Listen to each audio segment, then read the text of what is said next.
So let's start this very special emotional tour thanks to Karina. So сейчас мы с вами находимся на площади Победы, на монументе героическим защитникам Ленинграда. Он был открыт 9 мая 1975 года к юбилею, к 30-летию Победы.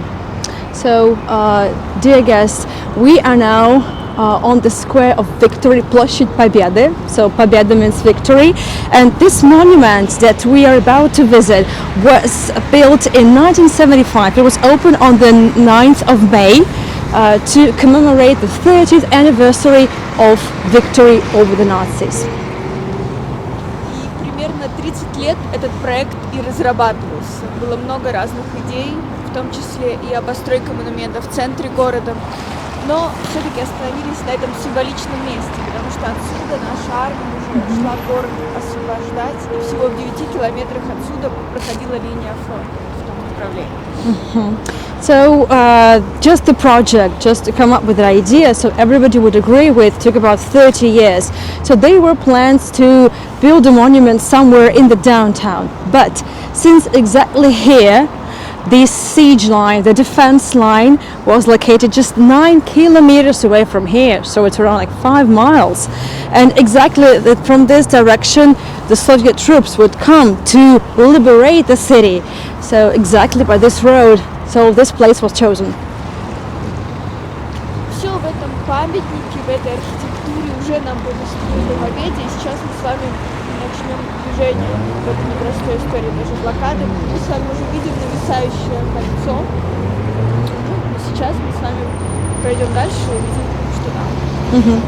So right now we are going to take that pathway that the author of the monument, the architect, wanted us to take. You see this huge ring that is going to hover over us. It looks heavy because those days were heavy and hard.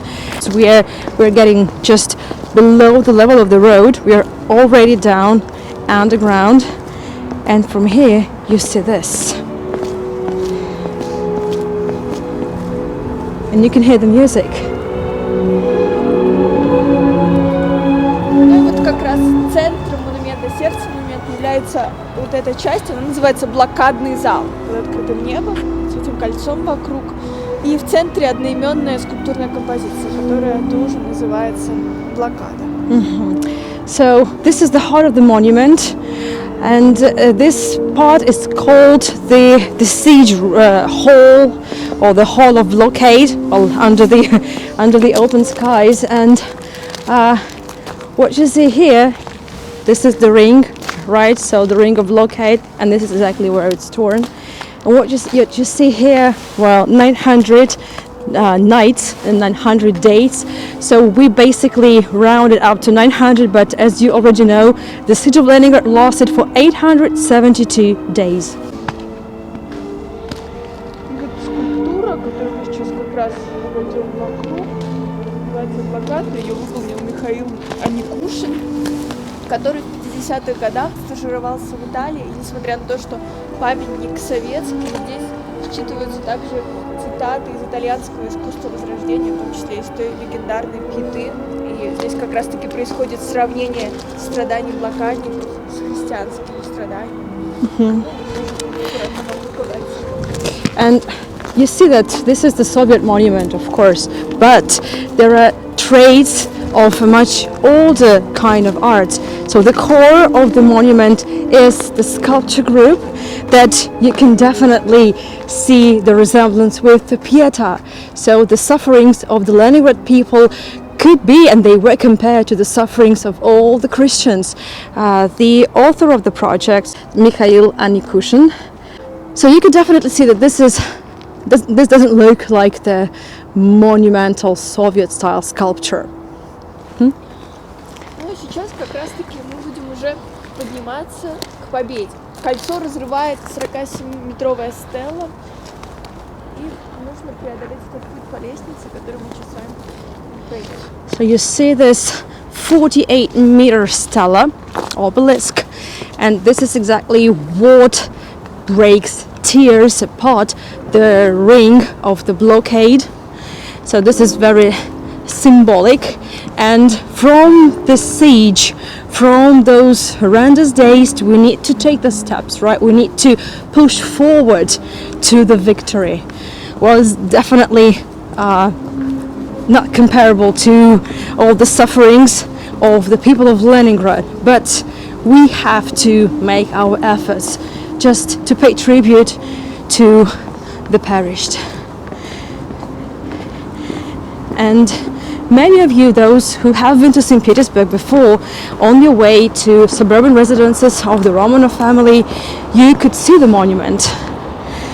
But very few of you probably knew that underground there is a big museum. Ну что, сейчас мы с вами видим центральную скульптуру уже на площади победителей. Она называется скульптура солдата и рабочего. Как раз таки показано, что солдаты на фронте не победили бы, если бы внутри города работа не прекращалась в течение тоже всех этих дней. So you see the sculpture, it is the soldier and the worker.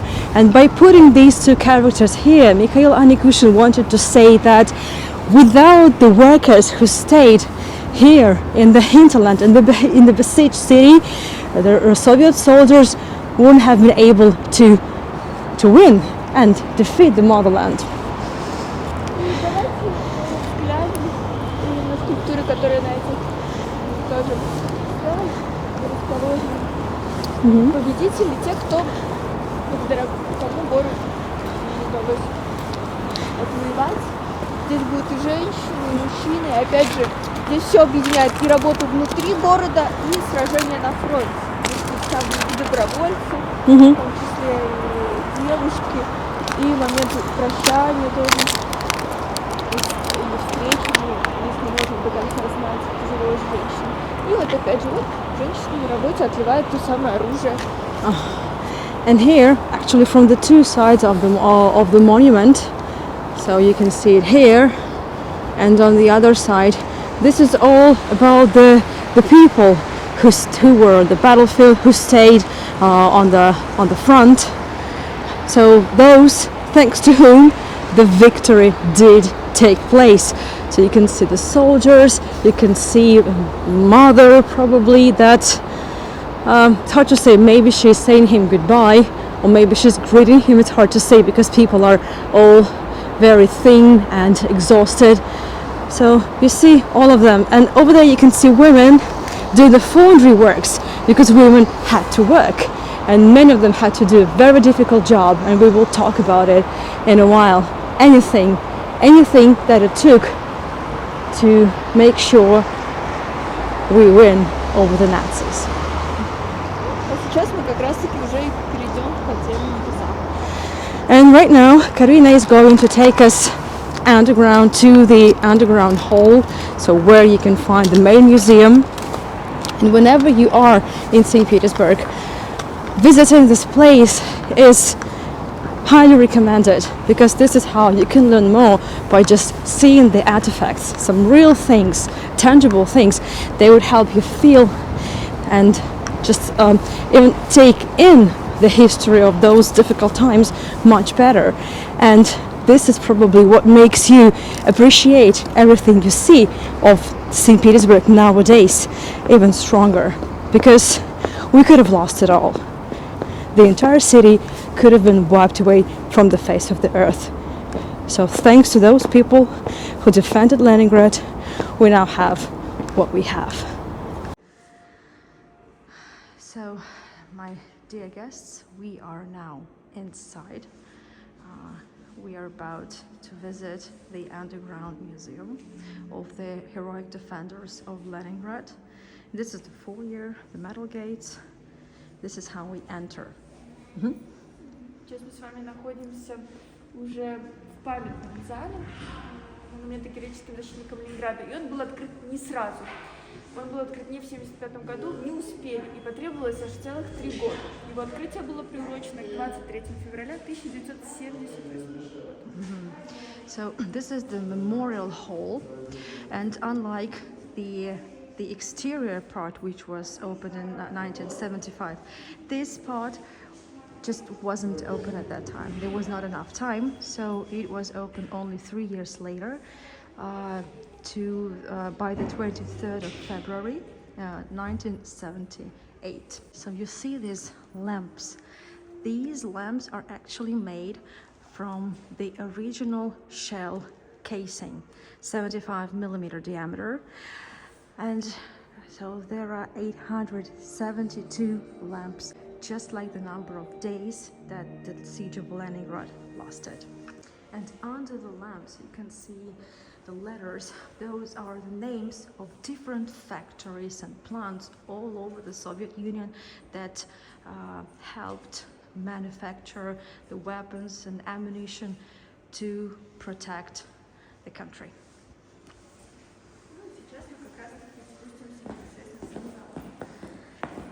Now we're going there to the hall, to the memorial hall, to the museum hall. This is impressive, so I should tell you. This is definitely one of the most impressive exhibitions and expositions I've seen to the siege. Just look at the scale, and this is underground. You see that?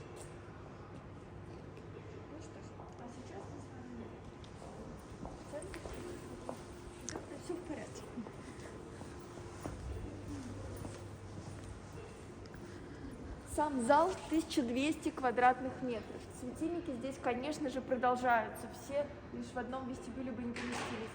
Но здесь под светильниками уже наименование населенных пунктов, где проходили самые ожесточенные сражения, потому что битва за Ленинград гораздо шире по масштабу, чем просто близлежащие территории.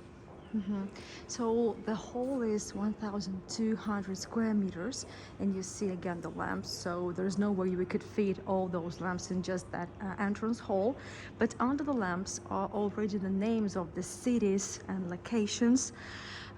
Because the battle to liberate Leningrad, it wasn't just the call of the one city. There were many more locations, villages and cities and towns that participated in the liberation of Leningrad.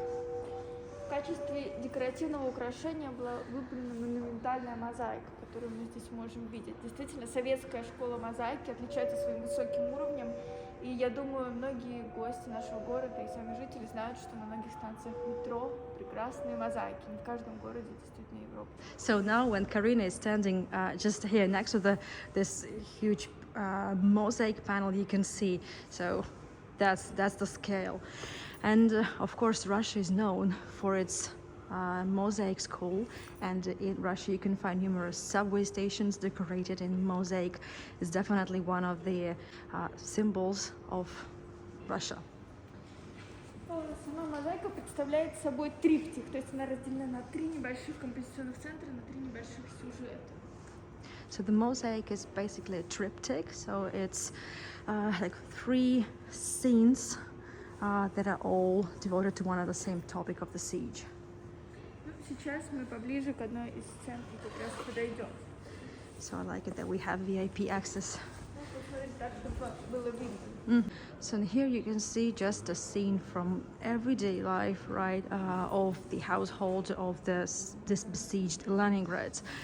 The thing is that often we do forget that the siege, it wasn't just a military tragedy, it was also those 872 days without any facilities, without any comforts of our everyday life that we now have every day, and forget to basically treat it with respect. So even just finding a bucket was already a struggle. And obviously the sewage system wasn't working. The city was cut off all the electricity, running water, central heating. There was nothing, no facilities at all, and people didn't even use the buckets for the toilet. Ну и здесь вдвойне ужасающая сцена, потому что женщины ужасаются не только бытом и голодом, а их ужаснуло что-то в тот самый момент. Мы видим, что их подруга, она уже погибла и замерзла во льду по задумке. Вот художник, вот здесь она представлена. Вот это уже погибшая женщина, прям под ногами, с перевернутым бедром. Oh my goodness. Over here you can see the fifth lady whose body is already frozen in the waters, and you see the bucket overthrown. So many people would die like this because they didn't have enough strength just to stand up and carry the buckets of water anywhere. And this is the contrast. So one of the worst moments of people's life are depicted at the backdrop with one of the most beautiful buildings of St. Petersburg, the St. Isaac's Cathedral. You can see that golden dome there. И, конечно же, Исаакиевский собор, купол сейчас он золотой, а тогда он был закрашен темно-зеленой краской, здесь тоже передано.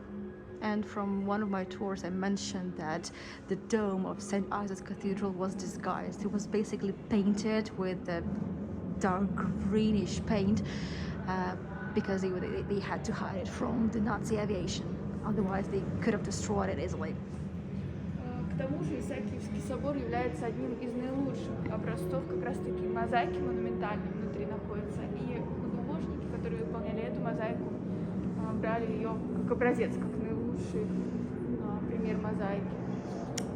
And obviously, St. Isaac's Cathedral, as you might remember from the tours, can boast its amazing, impeccable mosaic work. So obviously, you can see there's of the traditions, right, in the mosaic making. And obviously, every mosaic worker, every mosaic master would think of the St. Isaac's Cathedral as one of the examples of the best possible work.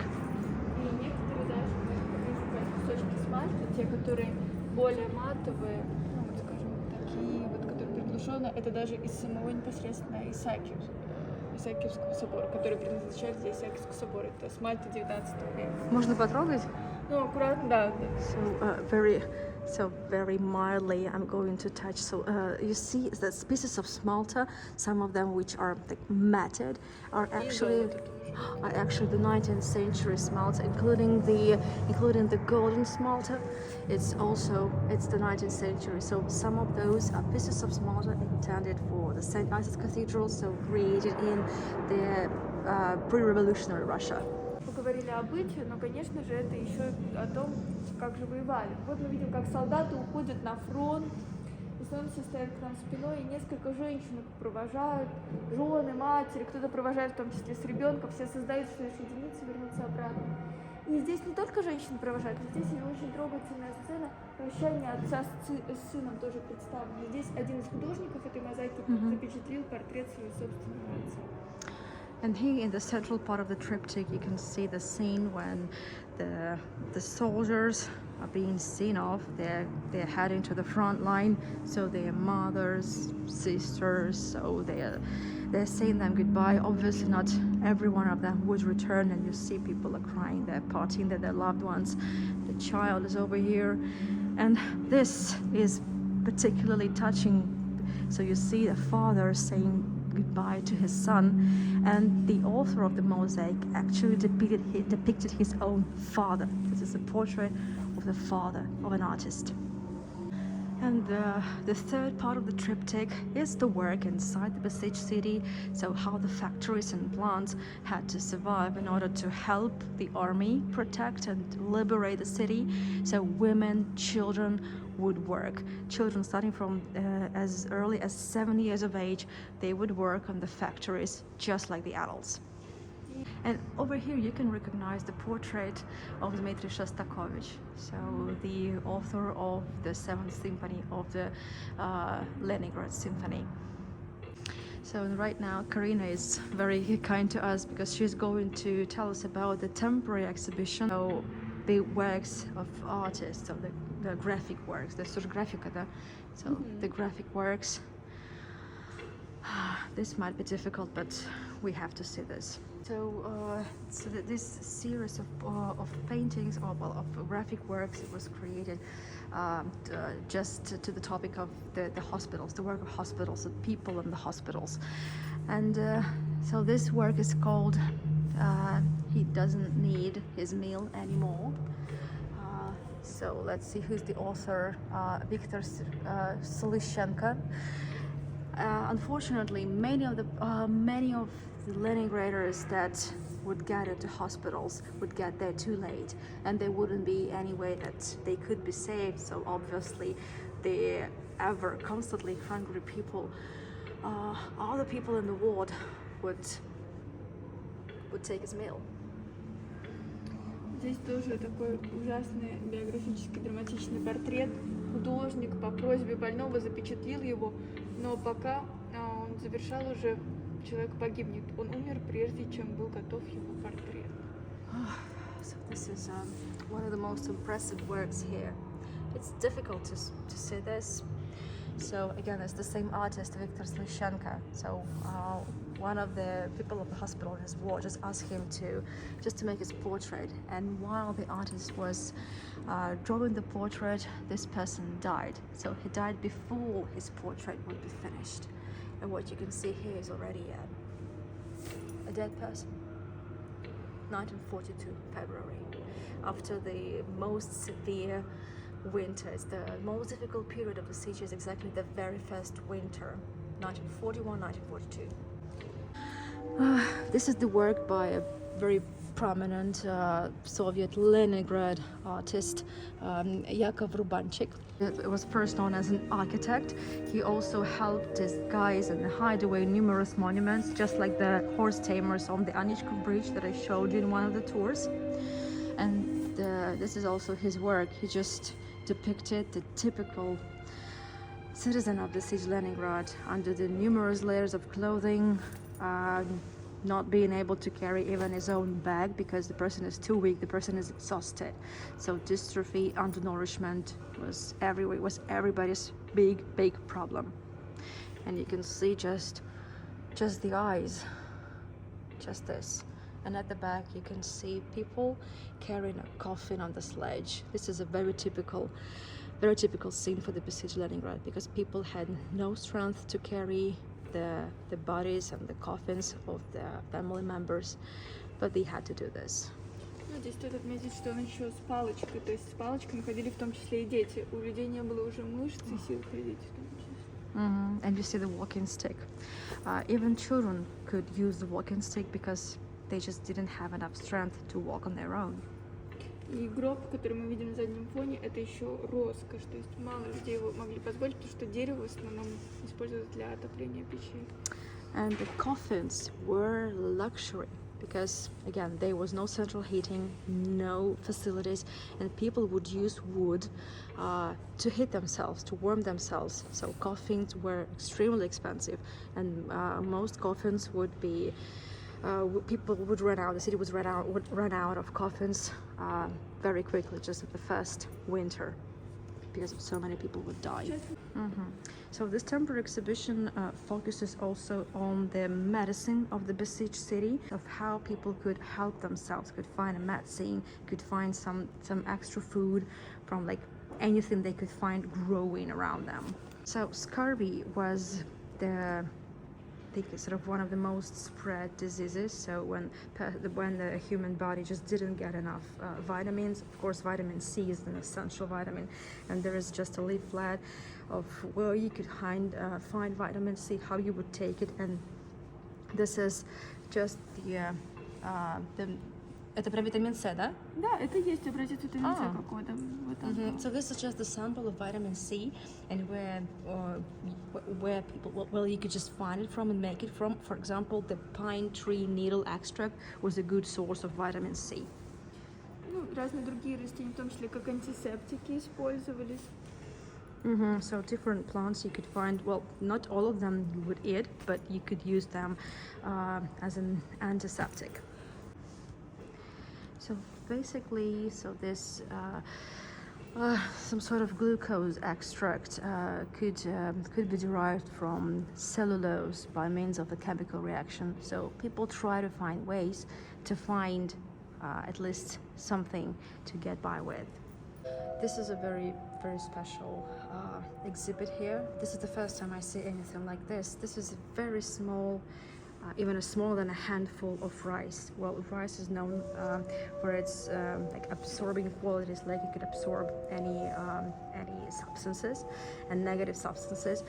And well, when it gets to exhaustion, when it gets to dystrophy, obviously one of the final stages would be the bloody diarrhea, and people tried to make sure they prevent it, because if you already have bloody diarrhea, this probably means that there is no way for you to survive. that probably would mean the end. And people try to keep some very lost pieces of food, especially rice, for its good qualities, just to make sure they would cling to just the very last hope. And you can see here, so it's the siege rice. My goodness. These boxes, so the stone boxes, they look like coffins. Well, yes, they do. And so there are 12 of them, 6 about the siege, right about the war, and closer to the end of the hall, it would be about the victory and the liberation. Over here, you can see just, well, let's say the piece amount of the Leningrad soil that had absorbed the blood. You see the shell casing and everything. So the soil that has it all, right? So that witnessed everything. And you know, even nowadays, people keep finding shell casing or some other artifact from the siege times, because there is so much of it everywhere around Leningrad. Самым главным, на самом деле, экспонатом здесь является солдатский медальон. Вот мы видим черный футляр вот такой вот небольшой и рядом бумажный вкладыш. So the key exhibit here is that very small case over there, yes, and the piece of paper. So this is the ID badge of a soldier, of any officer, any soldier, anyone going to the battlefield. I've never mentioned it before, but there is a big issue about these identification badges for the soldiers. We still have so many names of the soldiers missing in action. So, and they're still not found, their names are still lost. The problem is that, so first of all, some air and water could penetrate through the lid of the ID badge of the case, right? The ID catch, let's say for the case of the ID badge, and the officers and soldiers had to fill it in and to sign it with their own hands, just on the piece of paper that is fragile from the beginning.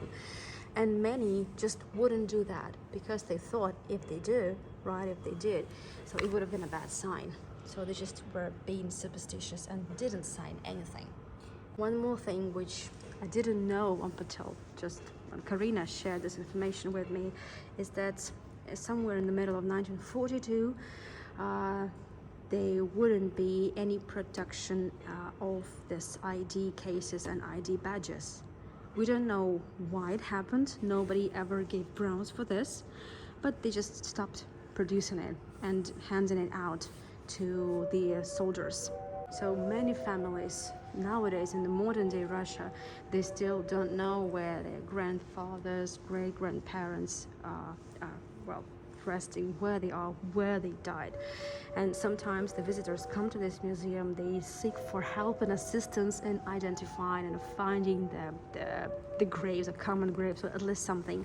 But there is nothing we can do, unfortunately. The same thing happened to my family. So I have no idea where my grandfather is. Ну что ж, мы переходим к следующей витрине. So my grandfather's brother is missing in action. So he disappeared in 1942, and we still don't know anything about where he might have been buried.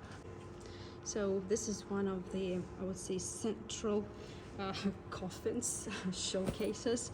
It's about the everyday life of the household of the besieged Leningrad. This tabletop is the original tabletop from some family of the besieged Leningrad. And of course, the key exhibit here is the lifesaver, 125 grams of bread. This was the daily ratio for the people who did not work at factories and on plants, and this 125 grams is the minimum that ever existed in the siege, exactly in those most difficult period in the winter of 1941-1942. And that bread, it wasn't any tasty, it didn't look any appetizing.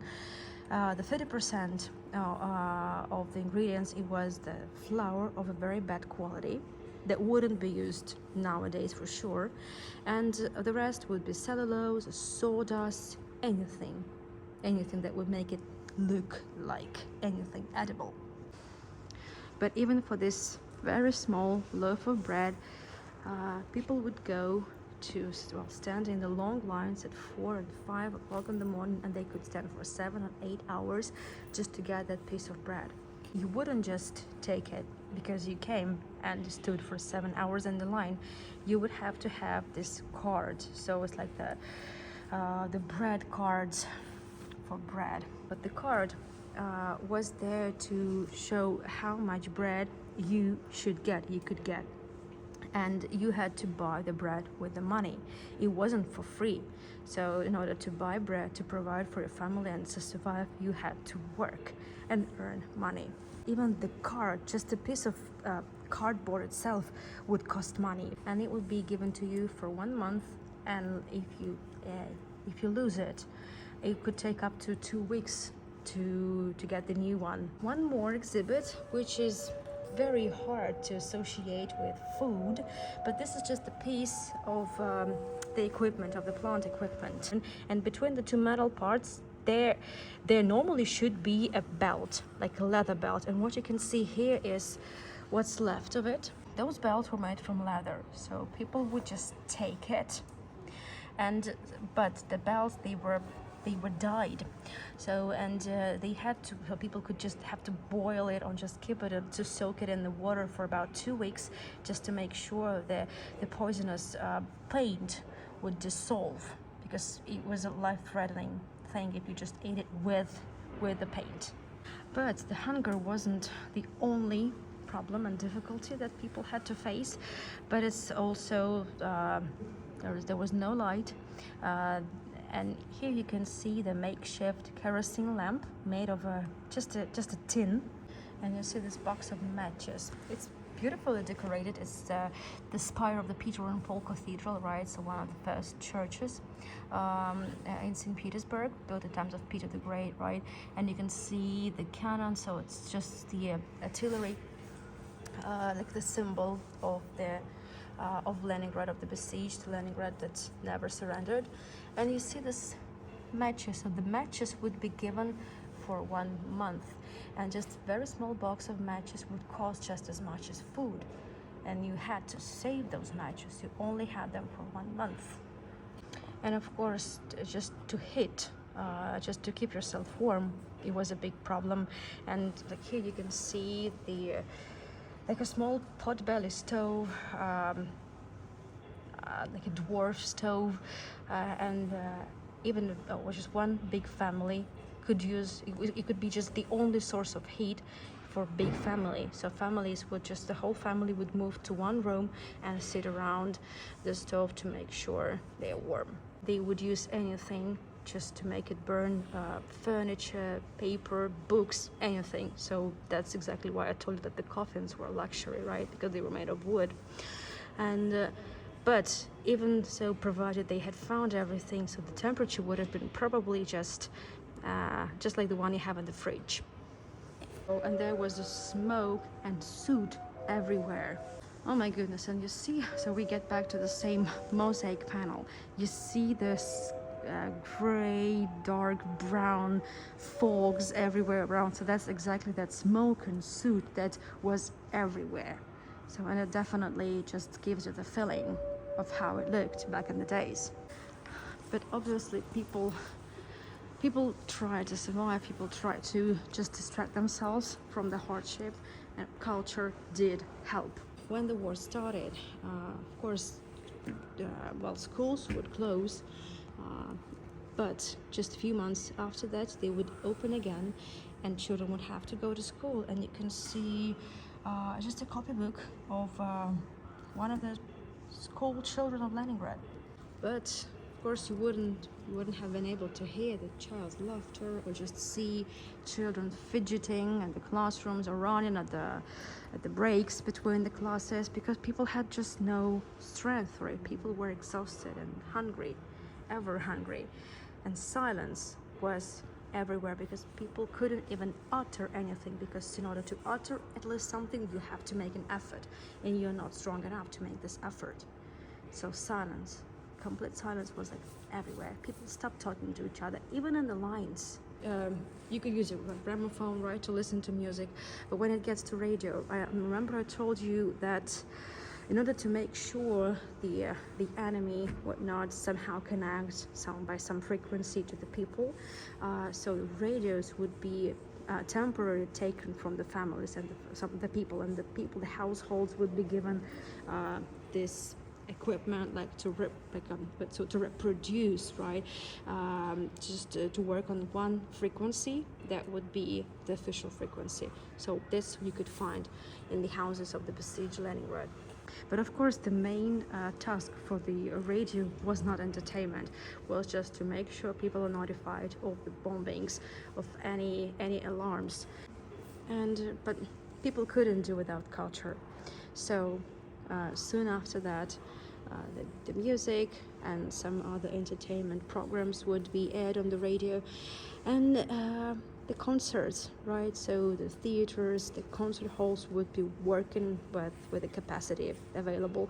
And here you can see the violin that was played on the premiere of the Siege Symphony by Dmitri Shostakovich, and the program of exactly that premiere night of the symphony. You can see it here.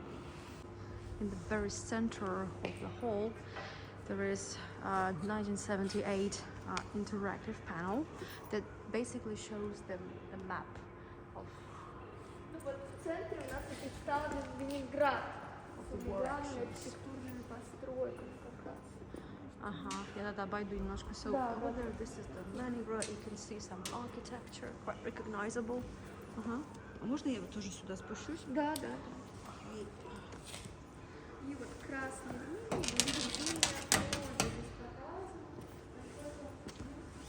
So you see this red line. So this is the front line. This is how close the front line was. So just from here, it's 9 kilometers. 41 году, как нам удалось где остановить врага? So by 19th of September 1941, this is how close the enemy managed to get. Very close to the downtown, very close. These territories are just within the city limits, but back in the days they were suburbs. Вся эта территория — это юго-запад, и юго-запад весь занят немцами, нацистами. So all this territory is the southwest of the territory, all occupied by the German troops, by the Army Group North. А вот с этой стороны здесь уже север, и на севере, около города Выборга, здесь стояли финские войска. И финские войска стояли даже уже после снятия блокады, сражались с нами аж до 9 августа 1944 года. Здесь летом, уже после снятия сражений, еще продолжали. And this part of the territory in the north, it was occupied by the Finnish troops that were made allies to the Nazi army. And even after the siege was lifted off in January 27th, 1944, up until 9th of August, there still were war action. There was still battle against the Finnish troops. Здесь представлена гладь Финского залива перед нами. So these are the waters, the smooth waters of the Gulf of Finland, and the Kronstadt, right? So the naval base. Да, куда придет Балтийский флот и Сталина. Изначально до войны, в начале войны Балтийский флот находился в Таллине, но вся Прибалтика была быстро занята нацистами, поэтому нужно было его быстро переместить. Плюс очень боялись англичане, что мы если разрушат наш Балтийский флот, потому что Англия, она и тогда и сейчас славилась как морская держава, и они боялись, что немцы получат тогда полное преимущество на водном пространстве. Oh my goodness. In order to help the Baltic fleet, so the ships came from Tallinn, from Estonia, to help. Well, obviously, St. Petersburg was known as the city of the fleet, right? So the fleet is one of the main powers, and it was crucial to have the fleet at assistance. А что там про Англию, что мы... То есть Винстон Черчилль даже пообещал Сталину, есть вот запись телефонного разговора, переговоров между ними, что если Балтийский флот полностью разрушит, Англия бесплатно, безвозмездно, то есть без Ленд-лиза нам его построит. Но это не пригодилось, потому что всю войну он успешно сражался в Кронштадте, находился. So speaking of the importance of the fleet, there is a transcript of a recording of between the phone call between Joseph Stalin and Winston Churchill, and there was an agreement reached that had the Russian fleet been destroyed, England would have provided the fleet. But luckily that didn't happen. So because the Baltic fleet would fight till the very end. Благодаря Балтийскому флоту удалось отстоять вот эту вот территорию немножко в отрезке от города Оренбаумский плацдарм. And thanks to the protection of the naval base of the Baltic fleet, there was the piece of land free from Nazis. It's called Oranienbaum Bridgehead or Oranienbaum Pocket. So this very small territory was free from the Nazis. И вот с Пулковских высот, где аэропорт сейчас и недалеко от которых стоит наш монумент, где мы прямо с вами находимся, и с Оренбаумского плацдарма, вот здесь двумя стрелками отмечено, уже пойдет в 1944 году наша армия город освобождать в январе. And over here, so Karina just showed, it's Pulkovo Heights. This is exactly where the Pulkovo airport is located. It's very close to St. Petersburg. It's very close to the monument where we are. А сколько до аэропорта отсюда? Ну вот как раз где-то, не знаю, минут 20 на машине. Может даже поменьше. Да, то есть на машине точно минут 20. So the distance, right, like modern day distance between the airport and the Pulkovo Heights, right? So, just to show you how close the enemies were. So it's about like 20 minutes drive to the monument, and just from here in 20 more minutes you could get to the downtown. That's how close the enemy got. And in 1944, exactly from already occupied by the Soviet army, Pulkovo Heights, and from the Oranienbaum Bridgehead or Oranienbaum Pocket, the troops would come to liberate the city. Вот с той стороны мы сейчас перейдем. Осторожно. Это здесь гладь Ладожского озера, здесь показано. So these are the smooth waters of Lake Ladoga. И пунктирными линиями показано два из основных таких направлений, куда уходили непосредственно колонны от Осининского маяка тоже, куда уходили пути дороги жизни, как привозили людей на автомобилях по льду непосредственно. So, and you see the punctured line here, this small one and over here. So this is just the routes of the roads of the transport ways of how the people and the equipment would be evacuated from the city and how the supplies would be brought to the city, transported to the city. Здесь представлена крепость Орешек, которая тоже успешно сражалась. So here you can see the Schlüsselburg fortress that, well, helped protect the road of life, because exactly here this is the 30-kilometer road of life on the frozen waters of Lake Ladoga. Думаю, как на Тубурку надо. И вот непосредственно сам город Шлиссельбург, вот крепость, город. И город будет захвачен 8 сентября 1941 года. И с этого момента захват этого города кольцо замыкается. So this is the Schlüsselburg fortress. It basically bears the name of the city Schlüsselburg from Schlüssel, key, right? It was among the very first fortresses that Peter the Great, the founder of the city, would conquer from the Swedish in order to make sure the lands would be safe from then on. And exactly from the occupation of Schlüsselburg by the Nazi troops on the 8th of September 1941, the siege would be considered active. So exactly this is when the siege started.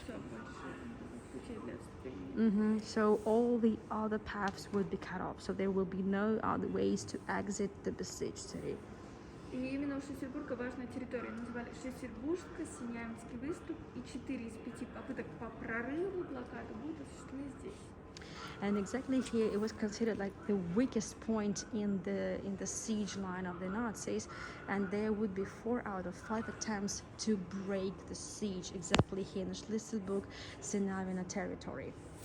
И вот успешно, конечно, будет лишь 5-е. И вот здесь показано на стрелочках, как Ленинградский и Волховский фронт соединятся 18 января 1943 года. И будет освобождена территория всего в 33 километра, на которой меньше, чем за месяц построят еще и железную дорогу.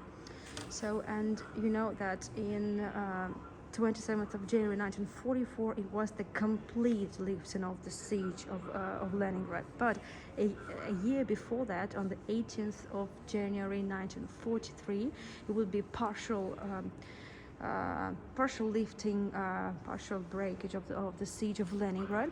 Exactly here it would be broken. So you see the arrows here. So the Leningrad front line and the Volkhov troops would meet here. So the 5th attempt would be successful. It would be broken, right? The siege would be partially broken, and just in about a month it would enable the Soviet army to even build a railroad. And this is how the supply would be working. Ну что ж, сейчас мы перейдем уже к другим экспонатам. Сейчас я так покажу. So well, it's in Russian, so I just think it's alright if I just stood it for a bit to the other side, but you can see it here. So this is exactly the partial lifting of the siege. This is where it happened, very close to Schleswig. So this was considered the weakest point in the siege line of the Nazis. And of course you can recognize some of the areas, right, of Leningrad, just here. That's it. So of course, let's move on. Здесь перед нами лето категорических дней блокады Ленинграда. Вот как раз две даты. 8 сентября 41 и 27 января 44 года. Между этими датами 872 дня. So you see here 8th of September 1941, 27th of January 1942. This is like the diary, everyday diary of those 872 days of the siege of Leningrad. Здесь на панелях мы с вами видим 12 февраля 43 и 42. И как раз у нас сегодня тоже с вами 12 февраля 2022 года. И этих панелей, их тоже ровно, на самом деле они вынимаются, их ровно 872, и они каждый день меняются. То есть завтра уже, когда посетители придут, будет 13 февраля, и так каждый день. То есть день за дня вы здесь попадаете в блокаду. Amazing. And you can see these panels here, 1943, 1942, and you can see the date. So today is 12th of February. Thank you. So you see, you can replace this metal plugs, right? So today is the 12th of February, exactly when I'm recording the video that would be streamed on later on. Tomorrow, when the guests come, when the visitors come, they will be already the 13th of February, and there would be a different part, different page of the history of the besieged Leningrad, day by day. So here it's just, it's written just some of the facts from that day in that year from the life of the city. И напротив, сейчас мы посмотрим. Напротив, перед нами разворачивается доска героев. Мы сейчас поближе тоже к ней подойдем. Здесь более 300 имен героев Советского Союза, дважды героев и кавалеров орденов славы. Это именно все те, кто были награждены непосредственно во время Ленинградской битвы. So, and over there you can see the huge memorial wall. Сколько? 300 имен? Более. So there you can find more than 300 names of the participants in the Leningrad battle.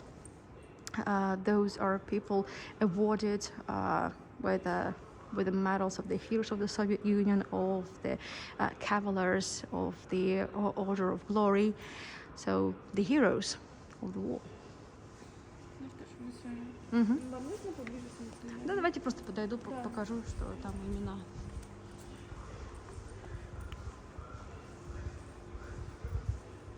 So you see the names here.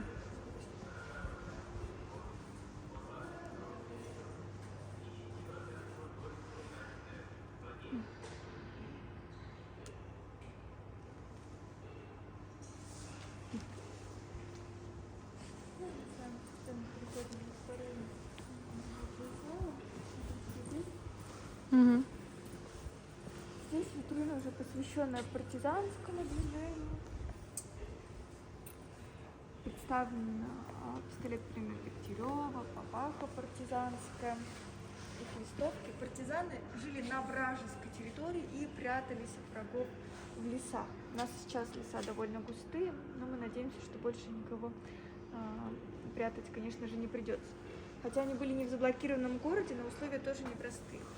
Но они сами изготавливали себе одежду, как здесь представлено, это все в кустарных условиях, и у них была и типография в лесу даже. So over here we can see the exhibits related to the partisan movement, right? So the volunteer movement. So the partisans, they actually lived on the free territories, so meaning on the territories occupied by the enemy. They live in the forest, thick forest, and they had to provide for themselves. So the gun, the rifle, the винтовка, да? Какая-то? Пистолет. So the gun, okay, they had, and they even had their own like small publishing house, something like that. So with their own material to just print out their own materials, so they had to get by on their own on the enemy's territory.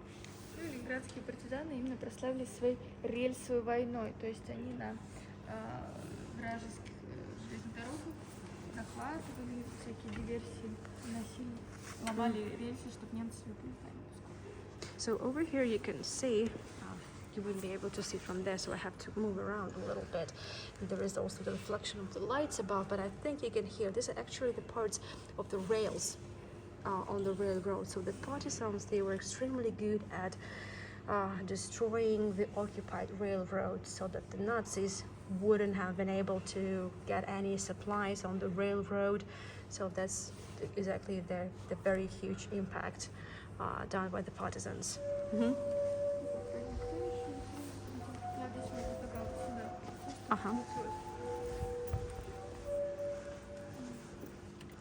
Мы с вами говорили о том, что людям в городе непросто, они голодают, им, у них ничего нет, им холодно, они не могут мыться, но кроме этого они еще живут под постоянными обстрелами, город постоянно обстреливают. So, well, the hunger, lack of, well, actually absence of any facilities, yes, there was a big problem, and of course the famine, the hunger was a big cause of death and caused a huge death toll. But apart from that, the city was heavily bombed by the Nazis. И, кроме того, мы видели, все мужчины ушли на фронт, значит, город и от бомб в том числе спасают женщины и дети, добровольные отряды. Mm-hmm.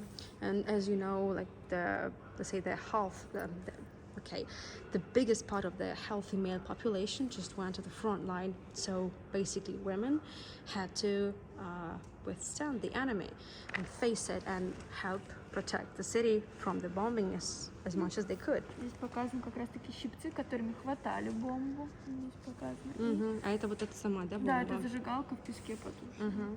So this is the incendiary bomb that would be used by the Nazi aircraft. So it would be just dropped by the aircraft and it would land, let's say, on the roof of a house. And what these women that basically worked in the anti-aircraft defense teams, they would be spending like nights and days on duty to make sure when another incendiary bomb falls on the roof of the house they're in charge of, they would take these huge tweezers, they would pick this bomb up before it starts burning out the cover of the roof. Mm-hmm. И вот здесь представлен журнал обстрелов. Я думаю, вы время некоторые можете как раз увидеть, что оно совсем непредсказуемо за несколько дней. То есть люди не могли заранее спрятаться, узнать, когда же будут стрелять. Mm-hmm. And so once the bomb was picked up, it had to be deactivated somehow. А как, кстати, эти бомбы деактивировали? Их куда-то опускали, в какие-то растворы? Ну вот, в песке потушено. Mm-hmm. So they would use sand to make sure the bomb doesn't work. Well, at least, so they had to spend the nights and days on duty. Ну, как бы очертания. Мы видим, как она начала плавиться и как она застыла. So exactly the sand could stop the bomb from further inflammation. And this is the diary, like the journal of bombings with a schedule. And it was unpredictable. There was no any system that could help the city at least, well, learn beforehand when the bombing would take place. So there's no any system here. So you had to be ready, had to be on alert all the time. Да, конечно, от обстрелов тоже погибли люди, это около 20-30 тысяч человек, но несоизмеримо по сравнению с тем, кто погиб от голода. От голода погибло 1 миллион и свыше того. So, speaking of the bombings, of course, they caused the death toll from 20 to 30,000 people. Да? 20-30 тысяч сказали. But the death toll from hunger is incomparable. So, more than 1 million people died from hunger in the besieged city, not due to the bombings. И в какой-то момент голод стал настолько завладевать жизнью людей, что бомбы, они уже привыкли к ним, они воспринимали их практически как петербургский дождь. И поэтому, когда стоял выбор, что остаться свое место в очереди, сберечь, которое вы там 6-7 часов отстаивали, или пойти в бомбоубежище, люди все равно оставались стоять за хлебом. My goodness. And well, when you live under bombing, under shelling every day, and so you are hungry, so there's nothing actually can stop you from standing in the line to get another loaf of bread. So no wonder that with time, actually pretty quickly, people will get used to the sounds of alarm, to the bombings, and imagine you've spent like 7 hours standing in the line for the loaf of bread. So there is no way and any alarm could just scare you and you would have to run to the shelter. No, people wouldn't be doing that. They would treat those bombs as some sort of a Leningrad rain. Ну и поэтому, конечно же, когда они были в очереди, большим скоплением людей, их тоже очень легко можно было этой бомбой самой задеть и убить. Which made it very easy to the Nazi aircraft to pinpoint the crowds of people in the line and bomb them directly. So there are many incidents, many cases when the bombs would basically kill would be aimed exactly at the line standing by the bakeries. Ну что ж, а мы с вами перейдем к следующей витрине постепенно. So the next window. Такие уже посвящена дороге жизни. Вот показана та толщина льда, от которой начались уже перевозки. So this window is devoted to the topic of the road of life, right? So that ice road on Lake Ladoga, 30 kilometers long, like around 15 miles long. And this exhibit basically shows you the thickness of ice that that enabled the cars, like the trucks, polluted trucks, to drive on the ice and evacuate people. И дорога жизни — это такое красивое название. Чаще всего сами люди называли ее не иначе, как дорога смерти, потому что по последним подсчетам где-то каждый третий автомобиль был потоплен. So we call it the road of life, but most people back in the days would call it rather the road of death, because every fourth truck would go and sink. The ice would be broken and it would sink very quickly. Мы видим, что посередине льдина треснута, и на самом деле, кроме еще шоферов, которые выполняли большой подвиг, ответственность, на самой дороге жили люди, которые ее прямо ремонтировали непосредственно там, в режиме реального времени.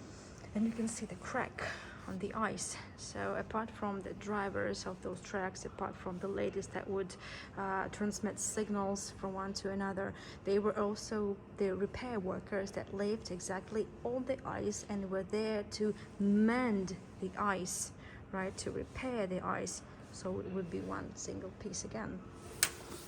Ну, кроме того, интересным из технических фактов было то, что меньше чем за 4 месяца по дну Ладожского озера провели еще электрокабель втайне от немцев, и до конца войны они об этом так и не узнали.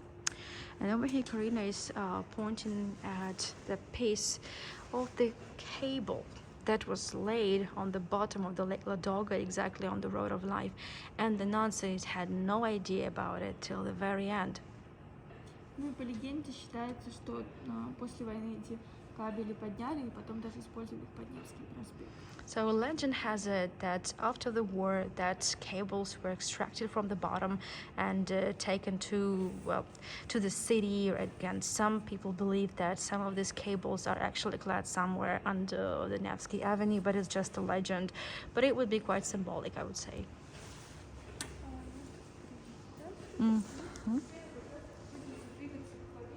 Yeah, so we are moving towards victory, which I'm very happy about.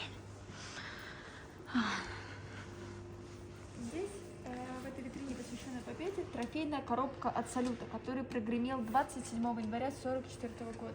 Oh, this is, you can hear my voice and Karina's voice a bit uplifting. So this is the box that stored the fireworks used exactly at the victory firework. Amazing. Но многие люди тогда этого салюта испугались, потому что, как мы видели, их постоянно обстреливали, и поэтому они подумали, что враг вошел в город, что это бомбы разрываются. The sad fact is that many people were actually scared at the noise of the fireworks because it pretty much resembled the sounds of the bombings, and people got scared what if the enemy had broken through. Здесь также представлена медаль за оборону Ленинграда. Вот она будет введена в середине 1942 года. Мы потом посмотрим, наверное, несколько, которые врачам были даны, они в лучшем состоянии. И вот медали было награждено около 1,5 миллиона человек, и 1 миллион это военнослужащие, а 500 это мирные жители, женщины и дети в том числе. So you can see the medals here. So this light green, it looks a bit like a beige. So these are the medals for the defense given to those heroic defenders of Leningrad. 1 million was given to people participated on the front line, right? So that fought at the front line, and 500,000 to the civilians, right, in the besieged city, that helped protect, that helped also the army to liberate the Leningrad. Давайте сразу несколько именных медалей, которые в коллекции нашего музея, которые были награждены именно врачи, которые работали внутри Ленинграда. So this is also the part of the temporary exhibition, and the doctors that worked at the battlefield hospitals or in the hinterland hospitals, they were given the named medals, and they are in a very good condition. И вот тоже можно видеть, как раз таки на заднем фоне за солдатами на этой медали адмиралтейство изображено. And you can see here, well, I tried to give you a closer look. So exactly behind the soldiers, you can see the spire of the Admiralty, right?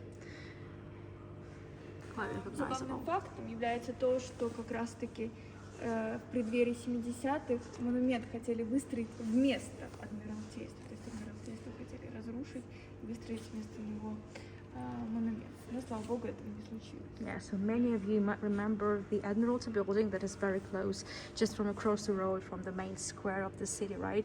So the Admiralty with the golden spire, which is one of the symbolic buildings.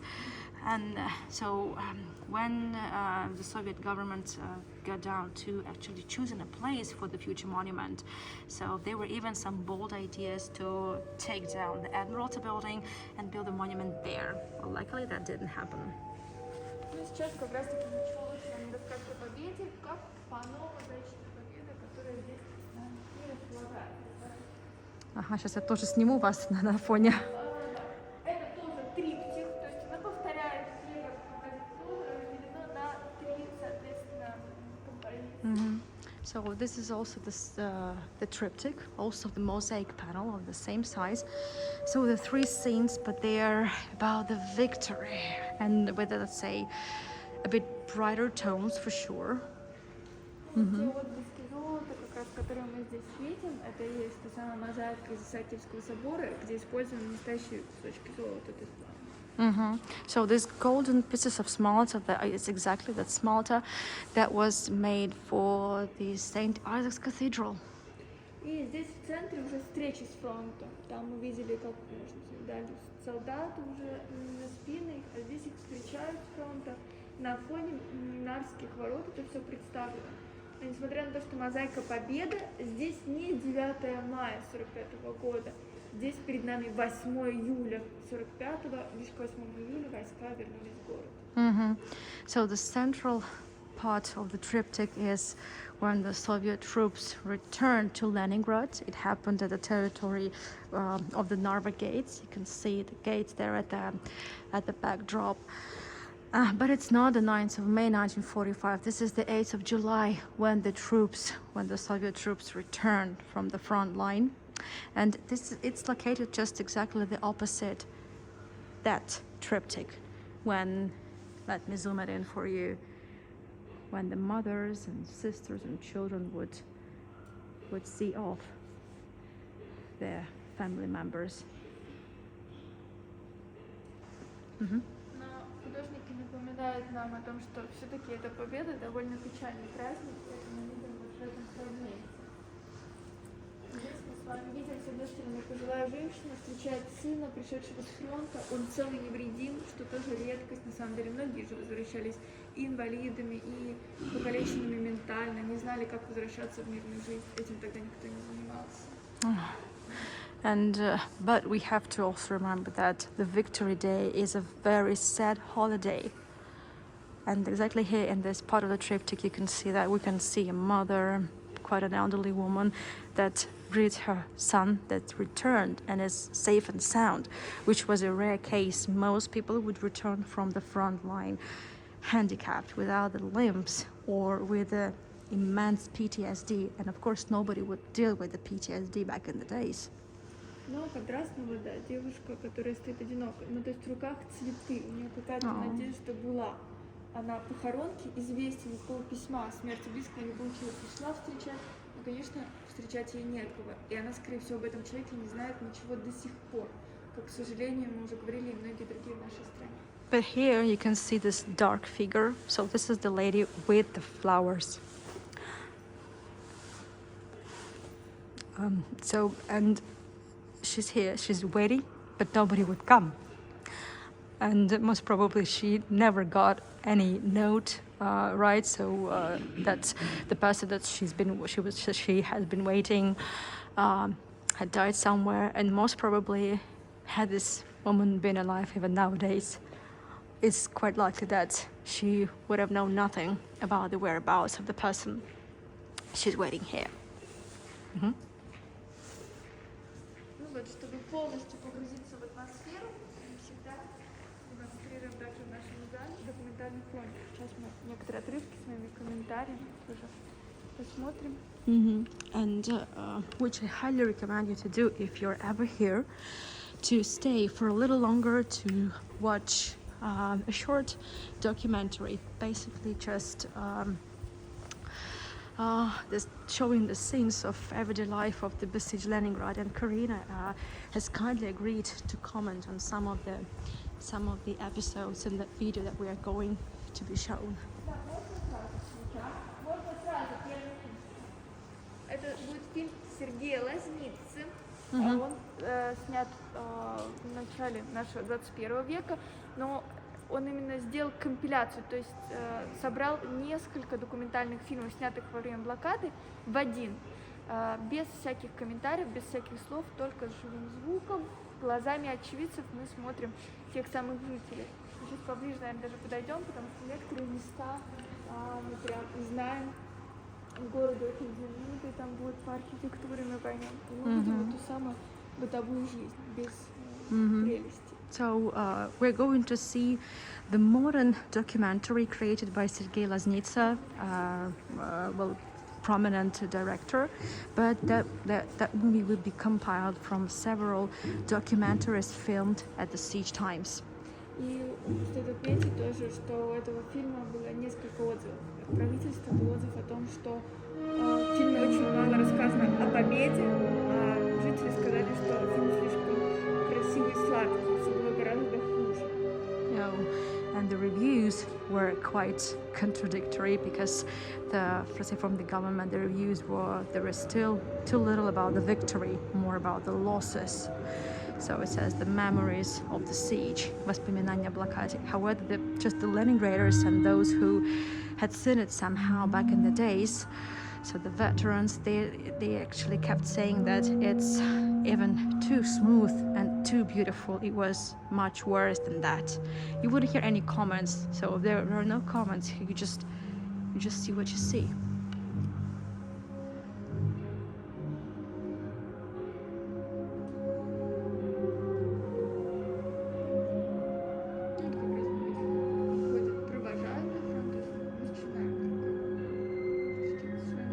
So you see the women seeing off their husbands, sons, brothers to the front line. You see quite recognizable scenes, landscapes of Leningrad.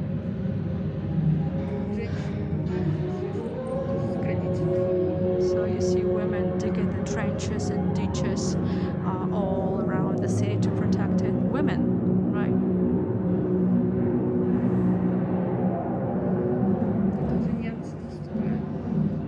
So these are the Nazi tanks already advancing very quickly. So they advance so quickly.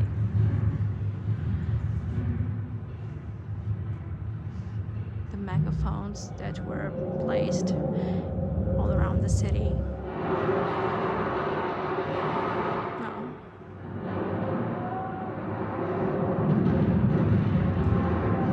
So you can see the cape of the Basel Island. So there was a huge anti-aircraft artillery placed there. So 1/3 of the city was destroyed.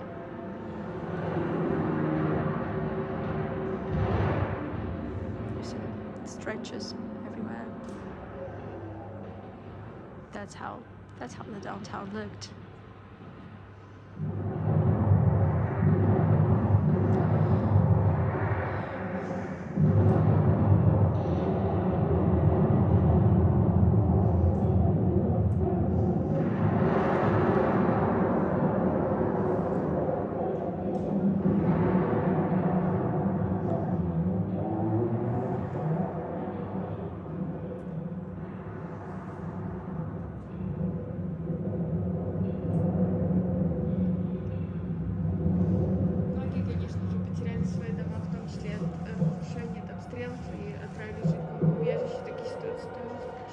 So you've just seen the Gostinny Dvor, right? So the department store pretty destroyed. Many people obviously lost their houses and had to live in the shelters till the end of the siege.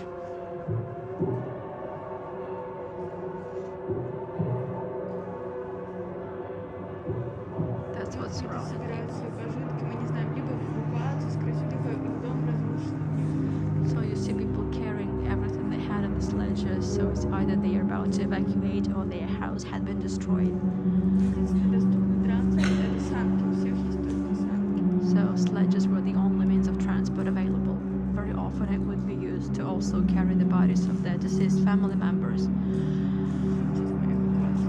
So that's the evacuation. The polluter cars, so they could exactly carry 1.5 tons of cargo. So poltara means 1.5 tons. That's why polluter cars, polluter trucks. So remember, so every fourth polluter would go underwater, would drown with people, with everything, and no trucks could stop. So it was prohibited to stop because otherwise all the other trucks that stopped would have sunk the bread.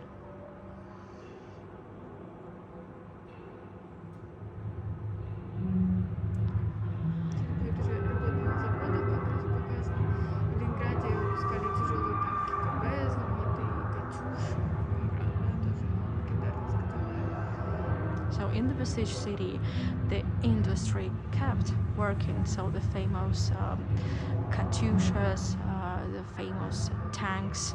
Как называются танки? KV. So KV tanks. They would be manufactured in the besieged city, and mostly it would be done by women. So the shift would last for from 10 to 12 hours. Вот сейчас мы как раз видим сцену и добычи воды, и как стирают эту грязь. So you see here the scenes when people trying to get water and also do the wash up. So you see electricity was И вот cut такая off for a long вот time. недалеко как раз от смазанной крови просто лежит труп, и уже никто даже не пугается, не обращает внимания. You see the body. It was found not far from the split blood cathedrals, so the bodies were just laying there, and people just stopped noticing it at some point. It was just a part of everyday life. So this is the bread given out or sold, not distributed, just sold to people. More bodies, frozen bodies everywhere.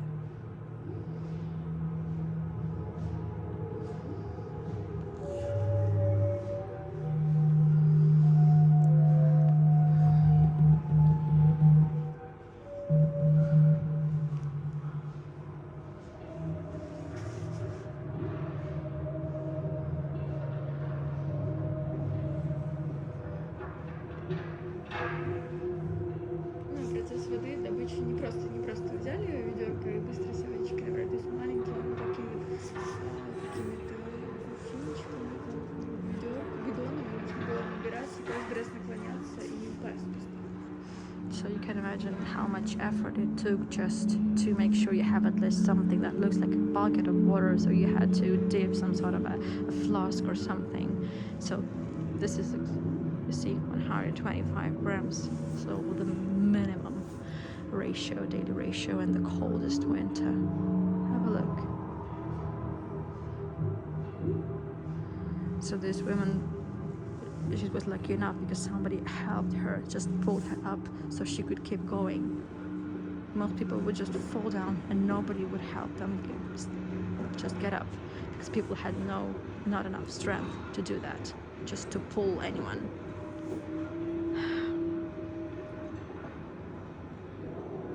Это сцена в Мариинской больнице, потому что люди в больнице, как мы говорили, погибали, но их никто не развозил дальше. Вот говорили, ищите своего близкого.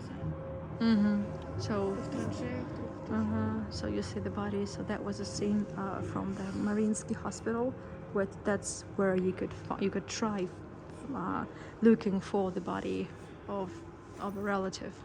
That's where the body would be piled up.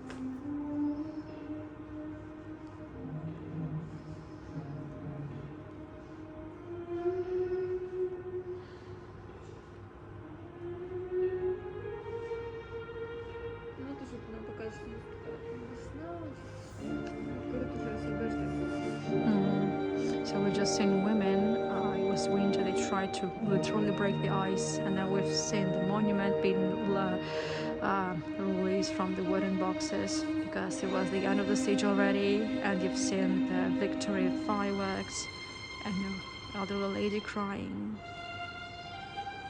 because that was not a bright and happy holiday. The cost was tremendous. The parade in the downtown of St. Petersburg, the military parade, the victory parade. Да, было так много людей, было больше очевидцев, но сейчас люди эти они не живые очевидцы, то выходят, когда на бессмертный полк, при этом физически.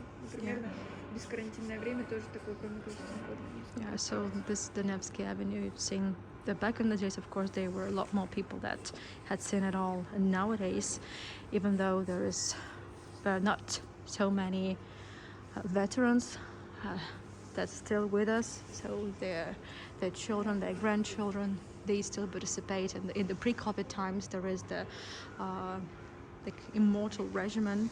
It was just the parade when then the new generation would be carrying the posters with the portraits of the grandparents, great-grandparents that helped win over the enemy. Thank you so much, Karina. This has been tremendously difficult, but extremely useful and interesting. Thank you so much. Спасибо большое.